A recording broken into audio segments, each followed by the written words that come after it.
YouTuber কত না hack দেখবো, এই হ্যাকটা দেখে তো আমি অবাকই হয়ে গেলাম যে এই মাটির ভাঁড়গুলো দিয়ে কিন্তু এইভাবে মেকআপ করছে। দেখা মাত্রই আমি নিয়ে চলে এসেছি বাজার থেকে এই ভাঁড়টা কিনে।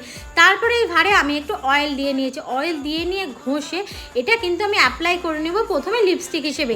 প্রথমে তো আমি ঘষে ঘষে বের করলাম, দেখছি না এখানে কিন্তু লাল রঙ এসেছে। তারপরে এই লাল রঙটা আমি ঠোঁটে দিয়ে দিলাম, কি সুন্দর রেডিশ একটা কালার এসেছে না, হেভি লাগছিল কালারটা। তারপরে ভাবলাম এটা দিয়ে দেখি তো ব্লাশার দেওয়া যাচ্ছে নাকি, তো সেই মতো একটু নিয়ে যেই ব্লাশার দিয়েছি, খুব সুন্দর ব্লাশার হিসেবে দেখছি এটা অ্যাপ্লাই করা যাচ্ছে। তারপর আর একটা গালেও দিয়ে দিই না, দিয়ে আমি তো অবাক, আমার এত ভালো লেগেছে যে এই মাটির ভাঁড়ের সাহায্যে মেকআপ করা যাচ্ছে।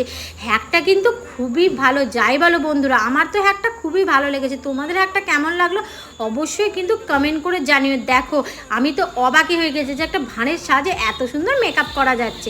তো কেমন লাগলো অবশ্যই কমেন্ট করে জানাতে